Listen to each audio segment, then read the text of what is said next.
Bitcoin came out on the back of a very chaotic time called the GFC, the Global Financial Crisis.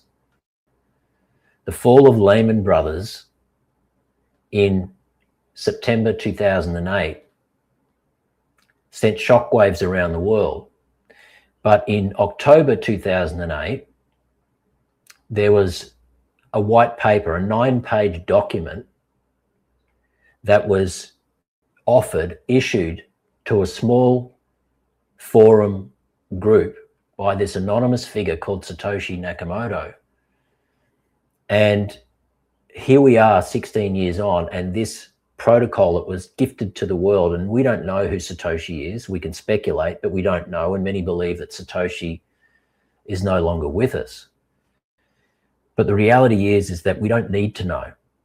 All we need to know is that we have this protocol that was a gift to humanity that is now available to all of us at any level and at any time. There are people in Africa right now who are trading in Satoshis. Why? Because they don't trust their currency anymore. If you've had your savings and your currency and your future decimated due to hyperinflation in countries like Argentina, Zimbabwe, Turkey, Lebanon, Venezuela, I mean, the list goes on and on and on and on. It's just that we haven't experienced it in Australia. Americans haven't experienced it. Most of the European countries in the last 50 years haven't really experienced it. And so we think, well, that's just a problem for Africa, or that's just a problem for Lebanon. But it's not. It's not. It's a problem that's coming to each and every one of us. And that's why I pulled it up. Maybe you have seen it for a split second. I shared the screen already, because this is a question that has been covered a lot, but I see it so many times. People ask me all the time, like, what is the number that you need to retire on Bitcoin? And of course, there's a lot of variables to that. First of all, like, where do you live? How much expenses do you have? Like, when do you want to retire? How much life do you have left? Like, it makes a difference if you're 70 or like 30 years old, of like how much runway you have. Like, there's a lot of variables in there. So just to preface that, I do not think there is one number for them all, No. obviously. But I found that from Sminston with, he was also on the podcast, I think just like once or twice. And he, wait, can we make that a little bit more beautiful? Like that. Yeah, that looks good. And he brought this up where he has those different charts of figuring out like how much Bitcoin do you need to retire at certain time frames. Now 2035 is an interesting time frame because it's just like 9 years. Like it's like 9 to 10 years ahead. It's not that long. It's like if you're now like 40, it's like when you're 50, you already reached that. If you're now 30, like you reached in 10 years. 10 years seems maybe long, but it's like it will go faster than you might think. And he actually put it up in age brackets and in country brackets, which I freaking love.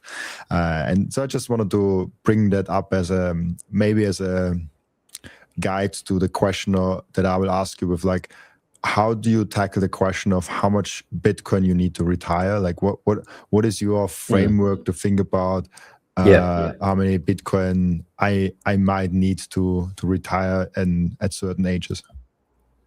Yeah, that's a great question. And I tend not to focus on the number of Bitcoin. I tend to focus on what most people are familiar with in the first instance. Okay, while they're still getting their head around this, our frame of reference for most of us is still dollars. Okay, and so when I say, you know, you can set yourself up with a $2 million or a $5 million Bitcoin nest egg in the next 10 years, people understand what that means, right? If I say, you know, you need 3 Bitcoin to retire, and that's going to be worth whatever it's going to be in 10 years, people struggle with that because they haven't really got to that level of understanding yet. around scarcity and hard cap and issuance of Bitcoin, and what that means in the I guess the ownership structure of the greater pie of Bitcoin as a store of value globally, and all of that kind of stuff. And so I just focus on two things. Primarily, I utilize the reverse CAGR calculator, okay, which is a simple tool that you'll find. Just Google reverse CAGR or CAGR CAGR calculator. And I also post it as a default in my videos on YouTube, and a lot of people just find it very clarifying to just run some numbers. Now, the reverse CAGR calculator just essentially asks for three fields. The first thing it wants to know is how much capital are you looking to deploy right now? How many dollars are you putting into Bitcoin right now? Okay, and we'll come back to that because I've got some numbers here for you, Robin. But how much am I putting into Bitcoin right now in dollars? What is the expected CAGR, compound annual growth rate, that you anticipate Bitcoin will have over the next whatever period is? In the field below that, it wants you to put how many years, 5 years, 10 years, 15 years, how many years? So how much capital have I got? What is the expected compound annual growth rate that Bitcoin is going to have into the future? And in what time period are you looking to retire? Okay, is it 10 years from now, or is it 12, or is it 15? And when you do that and you understand a little about Bitcoin's price history and its growth rate history, and there's some great tools available online to be able to get clear on what those figures are. But just in a nutshell, over the past 5 to 10 years, Bitcoin's CAGR, compound annual growth rate, has averaged somewhere between 50 and 60%. Okay. Every other asset on earth, on average, and I'm talking about real estate, stocks, bonds, gold, silver, fine art, collectibles, pretty much anywhere where people choose to store their savings, their value as an asset, everything else has averaged somewhere between 7 and 8%. That's over the past 10 years, okay?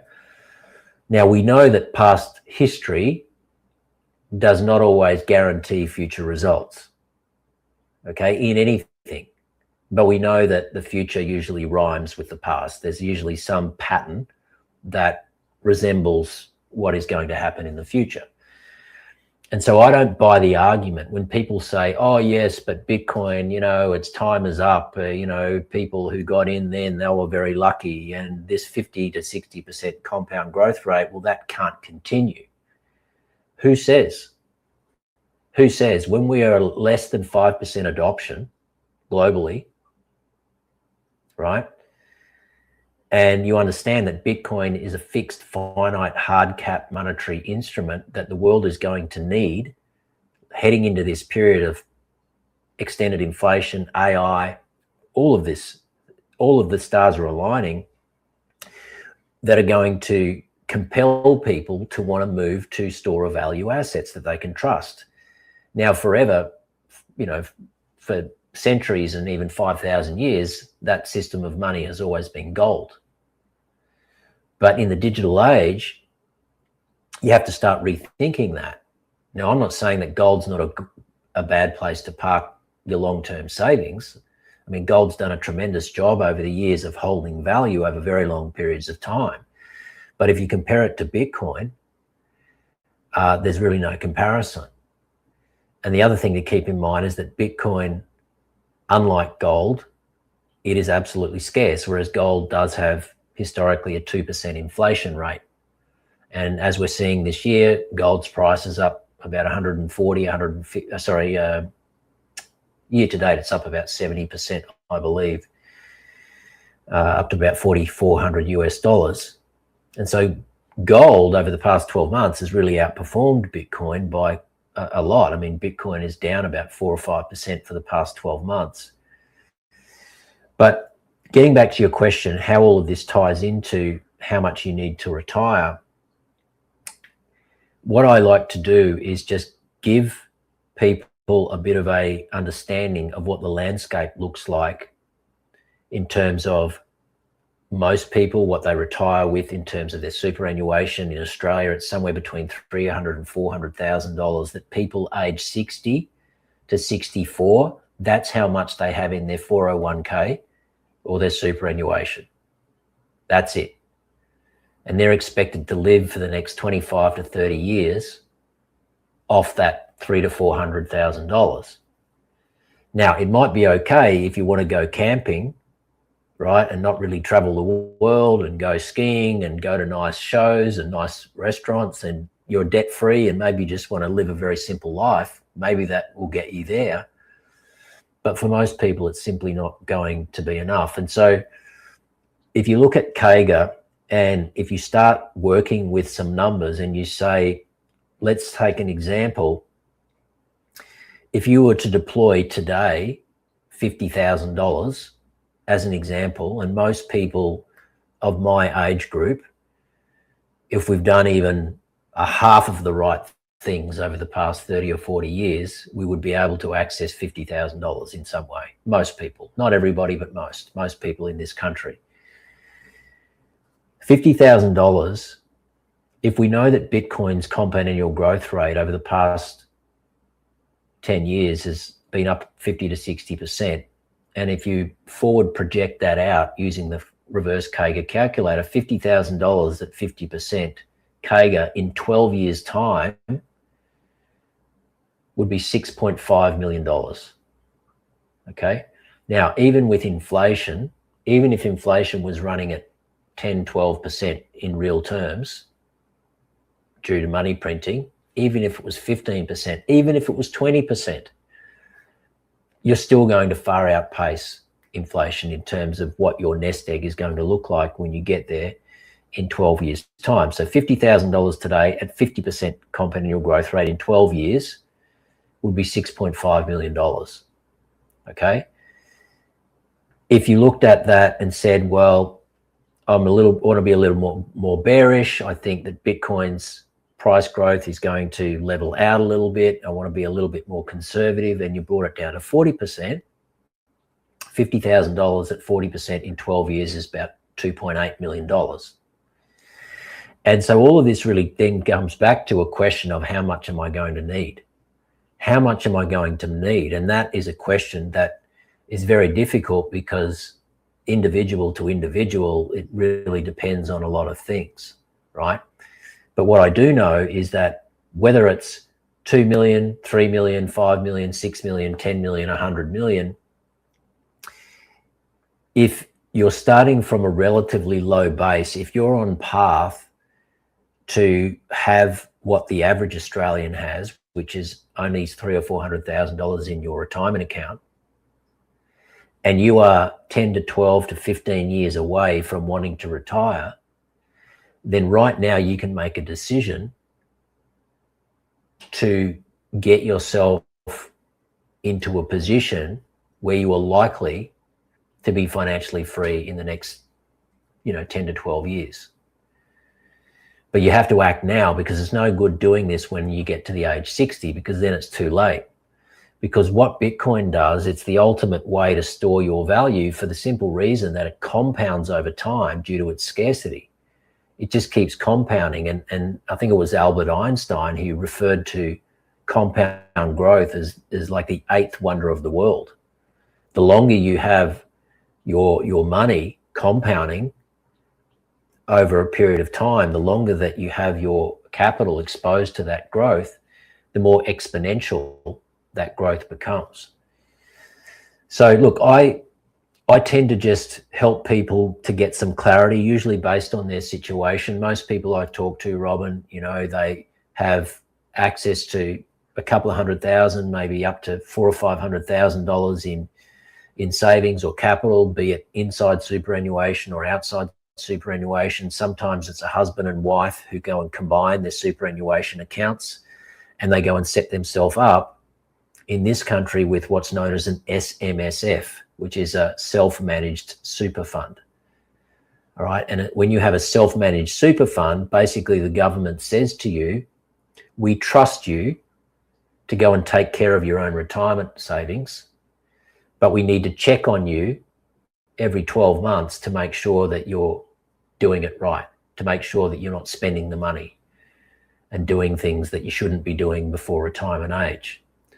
So right now you can still do this, and you can roll over your industry superannuation, your traditional superannuation, into a self-managed superannuation, and then you can buy Bitcoin. And not only can you buy Bitcoin, but you can also take it into self-custody. So now there is no counterparties to your retirement account.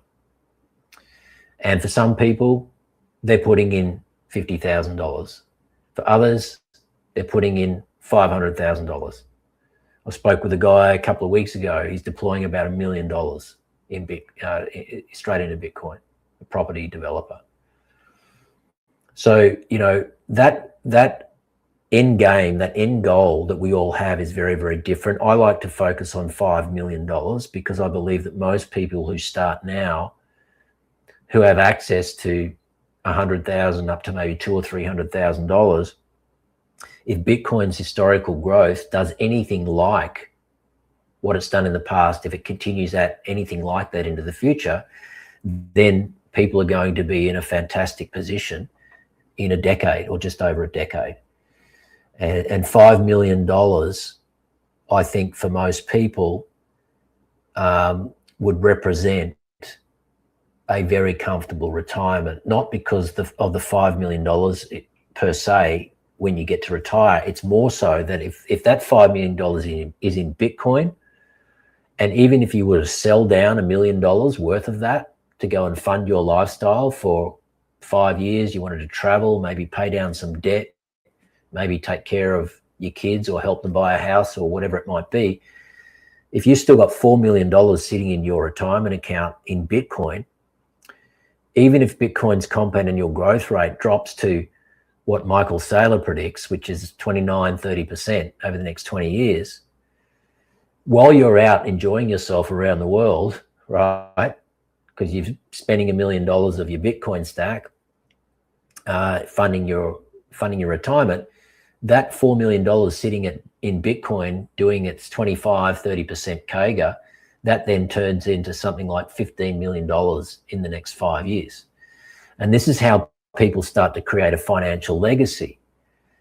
And, you know, my belief is so strong now, Robin, that there's no other asset on earth that gives people this opportunity that Bitcoin does, because of its scarcity, because of, we see all of these big players like the US government, the strategic reserve, institutions, strategy, Wall Street, you know, all of these big pools of capital are all telegraphing that they're going to be accumulating Bitcoin. And little people like you and I, we still have this chance to stack some Satoshis before all of this capital comes into this monetary protocol. The first thing that every Bitcoiner does, and the most important activity that every Bitcoiner keeps on doing, is buying Bitcoin. And I personally use Relay to buy and sometimes also spend or sell my Bitcoin. And there are two main reasons why I do so. The first one is it's Bitcoin only. They do not do any shit coins. They do not do any cryptos, any stocks or anything else. This is a tool, an app that is fully focused only and solely on Bitcoin. The second one is self-custody. They give you the keys to your Bitcoin the moment you buy them. You never give them the control over your Bitcoin, and you don't have to trust them because you can verify that you and only you have the keys to your Bitcoin. There's no third-party risk. There's no freezing of your assets. There's no rug pulling. There's nothing of that. Download Relay, the app, on your phone, or go to relay.app on your browser and use code Robin to save fees and get cheaper Bitcoin. I want to tell you about something very special to me. It's called micro-seed. If you hold your Bitcoin in self-custody, and you should, you know how critical it is to secure your seed phrase. You should not have them on paper. You should not have them on anything else than titanium. With micro-seed, you can engrave your 12 or 24 word seed phrase, the entire seed phrase, onto a 1-inch small washer. Yes, just one washer. All 24 words on that one washer. You can hide that thing everywhere. And even better, you don't need to buy a new kit every time you have to get a new wallet. You can make unlimited backups because microseed is not selling the washer. Microseed is selling the device that stamps the washer. So you get the full kit with the device, with the washers, with the hammer, with everything you need to get started today. And you can make with that unlimited amount of backups. Go now to microseed.io.